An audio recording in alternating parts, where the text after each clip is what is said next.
Hi friends, मेरा नाम है विकास खरे और मैं आप सभी का मेरे इस यूट्यूब चैनल मैथमेटिकल जर्नी पर एक बार फिर से बहुत बहुत स्वागत करता हूं। दोस्तों, हमारी एक्सरसाइज चल रही है एनसीईआरटी क्लास 10th एक्सरसाइज 3.5, जिसमें हमने क्वेश्चन नंबर 4 का question number first second third complete कर लिया है और question number first question number second ये भी हमने एक वीडियो में, इसके पहले वाली वीडियो में कंप्लीट कर लिया है। आई होप दोस्तों आपको बहुत अच्छे से क्लियर हुआ होगा, आपने वो वीडियो देखे होंगे।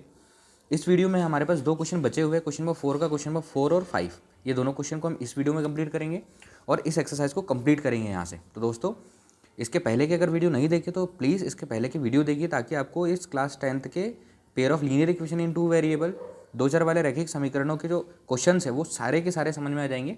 तो देखते क्वेश्चन नंबर 4 क्या दिया है। पहले तो क्वेश्चन को बहुत अच्छे से रीड कीजिए। क्वेश्चन को आप अच्छे से रीड करोगे तो सारी चीज़ें समझ में आ जाएगी कि क्वेश्चन पूछना क्या चाह रहा है। और चैप्टर ये है हमारा कि pair of linear equation two variable, हमको सिर्फ दो इक्वेशन बनानी है जिसमें एक्स और वाई की वैल्यूज़ फाइंड करनी है अलग अलग मेथड से। तो ये वाला जो चैप्टर चल रहा है इसमें हमारे पास क्रॉस मल्टीप्लिकेशन मेथड चल रही है, मतलब कि वज्र गुणन विधि चल रही है, जिससे हम क्वेश्चन को सॉल्व करें। देखिए क्वेश्चन को बहुत अच्छे से समझिए, थोड़ा सा समझने लायक क्वेश्चन है, बहुत अच्छा क्वेश्चन है। एक राजमार्ग पर दो स्थान ए और बी है, दो स्थान ए और बी है, दोनों के बीच का डिस्टेंस 100 किलोमीटर है, दोनों के बीच की दूरी 100 किलोमीटर है। ये आपको समझ में आ गया कि दो जगह है, उनके बीच का जो डिस्टेंस है 100 किलोमीटर है। हिंदी इंग्लिश दोनों में मैं बताऊंगा, तो बहुत अच्छे से ध्यान दीजिएगा। एक कार ए से तथा दूसरी कार बी से एक ही समय पर चलना प्रारंभ करती है, एक ही समय पर चलना प्रारंभ करती है। यदि ये कार भिन्न भिन्न चालों से एक ही दिशा में चलती है, एक ही दिशा में चलती है, मतलब कि एक ये स्थान है, एक ये स्थान है, अलग अलग स्पीड है और एक ही डायरेक्शन में चलती है, इस डायरेक्शन में चल रही है ऐसा, ठीक है। तो वे 5 घंटे पश्चात मिलती है। यदि वे विपरीत दिशा में चलती है, एक इधर से ऐसी और एक इधर से ऐसी चलती है, तो दोनों कारों की चाल ज्ञात कीजिए। तो वो 1 घंटे में के पश्चात मिल जाती है, तो दोनों कारों की चाल ज्ञात करना है, ठीक है। जब वो विपरीत दिशा में चलती है तो 1 घंटे में मिल जाती है, और जब वे अलग अलग दिशा में चलती है तो वे 5 घंटे में एक दूसरे से मिलती है। दोनों कारों की चाल ज्ञात करना है। तो जो ज्ञात करना है ना, इसको हम मान लेंगे। इंग्लिश में देखिए, इंग्लिश में पढ़ने के बाद मैं आगे बढ़ता हूँ। Places A and B are 100 kilometre apart on a highway, on car start from A and another from B at the same time. If the car travels in the same direction at different speeds, they meet in 5 hours. If they travels toward each other, they meet in 1 hour. What is the speed of the two cars? दोनों कारों की speed क्या होगी? तो देखिए यहाँ पर मैंने लिख दिया है पहले, बहुत इंपॉर्टेंट चीज़ें हैं। यहाँ से हमने क्या किया कि दो जगह है, दो स्थान है, एक स्थान हो गया हमारा ए और एक स्थान हो गया बी। ये ए और ये बी दोनों के बीच का डिस्टेंस 100 किलोमीटर है, ठीक है। हमने यहाँ से कार फर्स्ट लेट किया, यहाँ से कार सेकंड लेट किया, ठीक है।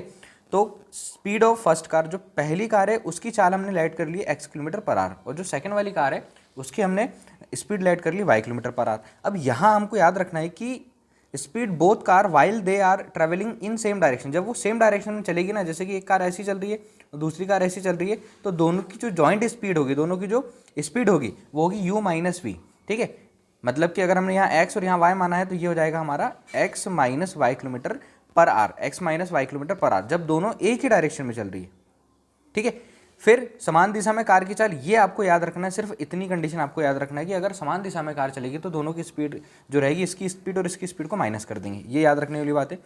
फिर respective speed of both car while they are travelling in opposite direction travelling toward each other, जब वे एक दूसरे की ओर चलेंगे ना, इस डायरेक्शन से ऐसी, इधर से ऐसी, इधर से ऐसी, तो दोनों की जो स्पीड हो जाएगी वो हो जाएगी x plus Y kilometre per hour. ये आपको बहुत अच्छे से याद रखना, तब जाके क्वेश्चन पूरा कंप्लीट होगा, क्योंकि दो कार की बात है, एक सेम डायरेक्शन और एक उसके टुवर्ड, मतलब कि उसकी तरफ जो आ रही है, इस स्थिति में दोनों की स्पीड ये और ये बनेगी, ठीक। अब केस फर्स्ट, दूरी बराबर फॉर्मूला होता है चाल गुणे समय, डिस्टेंस बराबर होता है स्पीड इनटू टाइम। अब वो क्या बोल रहा है कि जब, क्वेश्चन को एक बार फिर से अच्छे से पढ़िए, वो बोल रहा है कि जब एक कार ए दूसरी कार बी से एक ही समय पर चलना प्रारंभ करती है, ये कारें भिन्न भिन्न चालों से एक ही दिशा में चलती है। जब वे एक ही दिशा में चलती है तो हमारे पास पता है जब सेम डायरेक्शन में चलेगी तो उसकी स्पीड क्या होगी, x माइनस वाई किलोमीटर। तो केस फर्स्ट के साथ ही हमें लिख दिया x माइनस वाई किलोमीटर, ये होगी स्पीड, चाल कितनी देर में, 5 घंटे में एक दूसरे से मिलती है, तो जो समय हो गया वो 5 हो गया। डिस्टेंस कितना था, दूरी कितनी, दोनों के बीच की 100 किलोमीटर। यहाँ से हमको क्या करना है, इक्वेशन बनानी। दूरी बराबर होता है चाल गुणित समय, दूरी बराबर चाल गुणित समय, तो 5 घंटे लग रहा था और चाल कितनी थी उसकी, x माइनस वाई किलोमीटर। ये बहुत इंपॉर्टेंट है, ठीक है। यहाँ से इक्वेशन बना लेंगे हम, इस 5 को इधर पहुँचा दीजिए, तो ये हो जाएगा x माइनस वाई इक्वल 100/5। तो जो इक्वेशन बनी है वो बनी x minus Y equal 20, equation number 1। अब इसको आप क्रॉस मल्टीप्लिकेशन मेथड से सॉल्व कर लीजिए, या इसको सब्स्टिट्यूशन मेथड से सॉल्व कर लीजिए, या इसको एलिमिनेशन मेथड से सॉल्व कर लीजिए, किसी भी मेथड से सॉल्व कर लीजिए। सेकंड केस क्या बोल रहा है कि जब वो एक दूसरे की ओर चलती है, मतलब टुवर्ड ईच अदर, जब एक दूसरे की ओर चलेंगे तब उनको 1 घंटे लगते। तो देखिए स्पीड, चाल क्या होगी उसकी, एक्स धन वाई किलोमीटर पर आवर, ये वाला फॉर्मूला लगाएंगे। दूरी 100 किलोमीटर है, चाल कितनी एक्स प्लस वाई, और समय कितना लग रहा है, सिर्फ 1 घंटे। तो यहाँ पर 1 का मल्टीप्लाई कर देंगे। अब इसको सॉल्व कर लीजिए, एक्स प्लस वाई इक्वल 100, ये बन गया इक्वेशन नंबर सेकंड। अब हम क्या करेंगे, इसको क्रॉस मल्टीप्लिकेशन से ना सॉल्व करके एलिमिनेशन से, सब्स्टिट्यूशन से किसी भी सॉल्व कर लेंगे। तो यहाँ पर डायरेक्टली मैं क्या करूँगा, इक्वेशन 1 प्लस इक्वेशन 2, समीकरण 1 और समीकरण 2 को हम आपस में जोड़ देंगे। समीकरण 1 था हमारे पास एक्स माइनस वाई इक्वल 20 और एक्स प्लस वाई इक्वल ये हो गया 100। तो देखिए ये कैंसिल, ये हो गया हमारे पास 2x इक्वल 100 और 20 को ऐड करेंगे हो जाएगा 120, x इक्वल 120/2, इसको कैंसिल किया 60, x की वैल्यू आ गई 60। मतलब ये x क्या था, x था speed of car, first car की speed, putting value of x in equation 1। समीकरण 1 में x का मान रखने पर, समीकरण 1 ये है, समीकरण 1 में x का मान रखने पर समीकरण 1 ये दिया हुआ है हमारे पास, x minus Y equal 20। Clear. तो x के प्लेस पर हम कितना रखने वाले, 60, minus Y equal 20, minus Y इधर पहुँचा देंगे, हो जाएगा y, हो जाएगा 60 minus 20, y is equals to हो गया 40। तो x की वैल्यू 60, इसको मैं पूरा कर दे रहा हूँ किलोमीटर पर आवर, और ये हो जाएगा हमारा y is equals to 40 kilometre per hour. ये इसका आंसर। एक बार फिर से समझिए, दो प्लेस है, एक कार फर्स्ट यहाँ से चलती है, कार सेकंड यहाँ से चलती है, हमने एक को फर्स्ट और सेकंड नाम दिया है, ठीक। अब ये केस हमको याद रखना है कि जब वो सेम डायरेक्शन में चल रही है, मतलब इस डायरेक्शन में चल रही है, सेम डायरेक्शन में चल रही है ऐसी, तो जो दोनों की स्पीड आएगी वो आएगी x minus Y kilometre per hour. अगर हम इसकी स्पीड को x और इसकी स्पीड को y ऐड कर दें, और जब वो एक दूसरे की ओर चलती है इस प्रकार, तो जो दोनों की स्पीड आएगी ना वो हो जाएगी x plus Y kilometre per hour. यहाँ से अब फॉर्मूला पता है, दूरी बराबर चाल गुणे समय। दूरी 100 किलोमीटर है, चाल x माइनस वाई है, और समय कितना 5 घंटे लग रहा है। तब यहाँ से इक्वेशन बनाई, एक इक्वेशन यहाँ से बनाई सेकंड वाले केस से, और x और y की वैल्यू फाइंड की। इसके बाद करेंगे इसका क्वेश्चन नंबर 5, लास्ट क्वेश्चन है इसका, और यहाँ से एक्सरसाइज कंप्लीट होगी। इसके पहले की वीडियो जरूर चेक कीजिए, हर एक क्वेश्चन को बहुत अच्छे से हमने क्लियर किया है। क्वेश्चन नंबर 5 देखिए, एक आयत का क्षेत्रफल 9 वर्ग इकाई कम हो जाता है यदि उसकी लंबाई 5 इकाई कम कर दी जाए। लंबाई 5 इकाई कम कर देंगे तो, और चौड़ाई 3 इकाई बढ़ा देंगे तो उसका जो क्षेत्रफल है वो 9 वर्ग इकाई कम हो जाएगा। यदि हम लंबाई को 3 इकाई और चौड़ाई को 2 इकाई बढ़ा दें, और 3 इकाई लंबाई को बढ़ाना है, चौड़ाई को 2 इकाई बढ़ाना है, तब क्षेत्रफल 67 वर्ग इकाई बढ़ जाता है। आयत की विमाएँ ज्ञात कीजिए। आयत की विमाएँ पता ही नहीं है। आयत क्या है, ऐसा क्वाड्रिलेटरल जिसकी अपोजिट साइड इक्वल होती है, ठीक है। ये हो गई इसकी लंबाई लेंथ, और ये हो गई इसकी चौड़ाई, ये वाली होगी इसकी चौड़ाई ब्रेथ। ये लंबाई, ये भी लंबाई हो जाएगी आमने सामने की इक्वल, ये चौड़ाई और ये भी इसकी चौड़ाई breadth, opposite sides are equal in quadrilateral, और ईच एंगल 90 डिग्री, ठीक है। इसके अगर एरिया की बात करें, क्षेत्रफल की बात करें, एरिया क्षेत्रफल की बात करें, तो ये होता है लेंथ इंटू ब्रेथ, लंबाई गुणे चौड़ाई। इस पर ध्यान दीजिएगा, एक बार इंग्लिश में पढ़ रहा हूँ, सुनिए। The area of rectangle gets reduced by 9 square unit if its length is reduced by 5 unit and breadth is increased by 3 unit. If VR increases the length by 3 unit and the breadth by 2 unit, the area increases by 67 square unit. Find the dimensions of the rectangle. अब देखिए जो length है, इसकी जो length है उसको हम add कर लेंगे x, मतलब लंबाई, ठीक। और जो ब्रेथ है, चौड़ाई, इसको ऐड कर लेंगे हम y। तो जो एरिया होगा, एरिया क्षेत्रफल, एरिया ऑफ रेक्टेंगल, आयत का क्षेत्रफल होता है लेंथ इंटू ब्रेथ, लंबाई गुणे चौड़ाई, तो ये हो गया हमारे पास एक्स वाई। क्लियर। अब वो बोल क्या रहा है, क्वेश्चन को अच्छे से पढ़िए। केस फर्स्ट, दो केस बनेंगे, और दोनों केसेस से हमारे पास क्या आएगा, एरिया इक्वल हमने एक्स वाई ला लिया, लेंथ इंटू ब्रेथ करके। अब दो केस यहाँ पर जो क्वेश्चन में दिए हुए हैं उसको पढ़कर दोनों इक्वेशन बनेगी हमारे पास। तो क्या बोल रहा है कि उसकी लंबाई 5 इकाई कम कर दे, तो ये दिया हुआ है। अब 5 इकाई कम करेंगे तो ये हो जाएगा हमारे पास x माइनस 5। फॉर्मूला होता है length into breadth is equals to area. Clear. तो एरिया हमने निकाला x इंटू वाई। कंडीशन बताएगा, और ब्रेथ जो है, ब्रेथ चौड़ाई जो 3 इकाई बढ़ा दे, चौड़ाई हमने क्या की, y ऐड किए और इसको बढ़ा दिया y + 3। तो इस बार उसका जो एरिया होगा ना, उसका एरिया क्या हो जाएगा, उसका एरिया हो जाएगा 9 वर्ग इकाई कम। तो पहले से एरिया इतना था और हमने उसकी लेंथ में से 5 यूनिट कम कर दी और जो ब्रेथ है उसमें 3 यूनिट बढ़ा दी, तो जो उसका एरिया है वो 9 यूनिट कम हो जाएगा।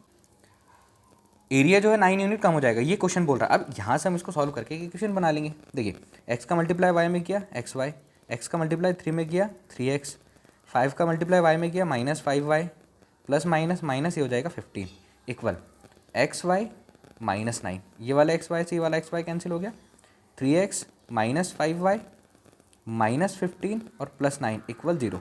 3x -5y और -15 और 9 करेंगे तो 5 और 4 यहाँ पर आ जाएगा हमारे पास -6 is equals to 0। Equation number 1। Case second, देखिए एरिया क्या है xy। आगे क्वेश्चन क्या बढ़ रहा है आधा, कि यदि हम लंबाई को 3 यूनिट और चौड़ाई को 2 इकाई बढ़ा दें, ठीक है, 3 इकाई लंबाई बढ़ाना है और 2 इकाई चौड़ाई बढ़ाना है, तो उसका जो क्षेत्रफल है वो 67 वर्ग इकाई बढ़ जाएगा। तो पहले ही 67 वर्ग इकाई बढ़ा दो, ठीक है। कब, लेकिन जब लंबाई में 3 यूनिट, लेंथ कितनी है उसकी, लेंथ दिया x तो उसको 3 यूनिट बढ़ा दो तो x + 3, और लेंथ इंटू ब्रेथ एरिया का फॉर्मूला है, तो इस हिसाब से यहाँ पर y + 2 जो उसने क्वेश्चन में बोला हमने डायरेक्ट कर दिया, y + 2 यूनिट इसकी चौड़ाई बढ़ा दी, ब्रेथ बढ़ा दी, तो उसका जो एरिया वो 67 बढ़ गया, ज़्यादा हो गया। अब हम यहाँ से इक्वेशन बना लेंगे, x का मल्टीप्लाई y में xy, x का मल्टीप्लाई 2 में 2x, 3 का मल्टीप्लाई y में 3y, 3 2 = 6 इक्वल xy + 67 67, xy से xy cancel, 2x + 3y + 6 -67 is equals to 0। तो ये हो गया 2x + 3y, इसको माइनस करेंगे तो -61 इज इक्वल्स टू 0। ये बन गया हमारे पास इक्वेशन नंबर सेकंड। अब हम इसको क्रॉस मल्टीप्लिकेशन मेथड से सॉल्व करेंगे। क्रॉस मल्टीप्लिकेशन मेथड क्या बोलती है कि आप फर्स्ट और सेकंड का कंपैरिजन जनरल इक्वेशन से करो। तो general equation a1x + b1y + c1 = 0, a2x + b2y + c2 is equals to 0 से इससे कंपैरिजन किया तो वैल्यू आएगी, इसका कंपैरिजन आप इक्वेशन 1 से करोगे, इसका कंपैरिजन आप इक्वेशन 2 से करोगे, तो आपके पास वैल्यू आएगी a1 b1 c1। a1 की वैल्यू आई हमारे पास 3, b1 की वैल्यू आई -5 और c1 की वैल्यू आई -6। a2 b2 c2, a2 की वैल्यू आई हमारे पास 2, b2 की वैल्यू आई 3 और c2 की वैल्यू आई -61। क्लियर। अब यहाँ से देखिए कि a1/a2 is not equal b1/b2। Check कर सकते हो आप, 3/2 बराबर नहीं है -5/3 के, तो a1/a2 is not equal b1/b2। Then the system of the equation has unique solution. तब समीकरण निकाय का एक अद्वितीय हल होगा, और जब एक अद्वितीय हल होता है तब x और y की वैल्यू निकलती है। तो x और y का मान यहाँ पर आप लिखिएगा, इंस्ट्रक्शन जो मैंने बोला है, x और y का फॉर्मूला बनाना है। फॉर्मूला कैसे बनेगा, ABC ये हो जाएगा BC, BC - BC, y equal CA, CA - CA, और जो दोनों का डेनोमिनेटर है, दोनों का हर है वो समान होता है, वो हो जाएगा हमारे पास AB - AB। तो यहाँ लिख देंगे हम AB - AB, ये हो जाएगा AB - AB, और 1 2 2 1 1 2 2 1 1 2 2 1 और 1 2 2 1 यहाँ पर लगा देंगे हम।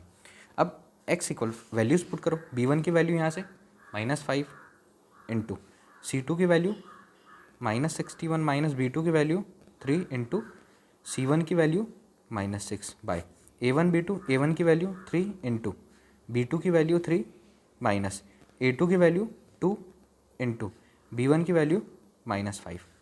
Clear. x is equals to minus minus plus 5 एकम 5 5 के 30 minus minus plus 6 × 18 3 × 9 minus minus plus 5 दूनी 10, इन दोनों को ऐड कर दीजिए। तो x इक्वल जब हम 305 और 18 को ऐड करेंगे तो 305 और 18 18 8 और 5 13 के 3 हासिल का एक और एक 2 ये 323 और 10 और 9 को ऐड करेंगे तो 19। अब हमको क्या करना है, 323 में डिवाइड करना है 19 से। जब 19 से 323 में डिवाइड करेंगे तो ये आ जाएगा हमारे पास 17। तो x इज इक्वल्स टू आ गया हमारे पास 17। अब देखिए हमको y की वैल्यू चाहिए, तो putting the value of x in equation number 1 equation number 2 और y का फॉर्मूला जो हमने बनाया इसमें, तो हम क्या करेंगे, अभी y के फॉर्मूले से वैल्यू निकालेंगे। तो y is equals to c1 की प्लेस पर देखिए c1 कितना है -6 इंटू a2 की वैल्यू 2 माइनस c2 की वैल्यू -61 इंटू a1 की वैल्यू 3 बाय a1 की वैल्यू 3 इंटू b2 की वैल्यू 3 माइनस a2 की वैल्यू यहाँ से चेक कीजिए आप 2 इंटू b1 की वैल्यू देखिए यहाँ से b1 की वैल्यू होगी -5। सॉल्व कीजिए y इज इक्वल्स टू 6 दूनी 12 -12 माइनस माइनस प्लस 3 एकम 3 और 3 छंग 18 बाय 3 तिया 9 माइनस माइनस प्लस 5 दूनी 10 वाई इक्वल देखिए 183 दिया हुआ है और -12, तो हम क्या करेंगे 183 में से 12 घटा दें। 3 में से 2 गया 1, 8 में से 1 गया, यहाँ पर 7, इधर 1, यहाँ पर रह जाएगा 171 बाय 10 और 9 को ऐड करेंगे तो 19 और इसमें से भाग देंगे जब तो ये आ जाएगा हमारे पास 9 बार। तो y इज इक्वल्स टू कितना आ गया 9। x क्या माना था, x इसकी लेंथ लंबाई और जो रेक्टेंगल आया थे और y क्या थी उसकी ब्रेथ चौड़ाई। तो ये आ गए हमारे पास एक की वैल्यू 17 और एक की वैल्यू आ गई 9। आई होप दोस्तों क्लियर हुआ होगा। यहाँ से एक्सरसाइज कंप्लीट होती है, एक्सरसाइज 3.5 एनसीईआरटी क्लास 10th। इसके बाद हम इसकी अगली एक्सरसाइज सॉल्व करेंगे, एक्सरसाइज 3.6। आई होप आपको समझ में आई होगी। इसके सारे वीडियो कंप्लीट कीजिए, एक एक क्वेश्चन पर बहुत अच्छे से हमने डिस्कस किया हुआ है। अगर कोई डाउट हो तो कमेंट करके ज़रूर बताइए, मेरे साथ बने रहिए। चैनल को सब्सक्राइब नहीं किया तो प्लीज़ चैनल को सब्सक्राइब कीजिए, बेल आइकन जरूर दबाइए, कमेंट करके ज़रूर बताइए ताकि और आगे बहुत बढ़िया वीडियो आप लोगों के लिए बना सकूँ और आपके मैथ्स के सॉल्यूशन को और आसान बनाकर आप तक पहुंचा सकूँ। तब तक के लिए थैंक यू फ्रेंड्स।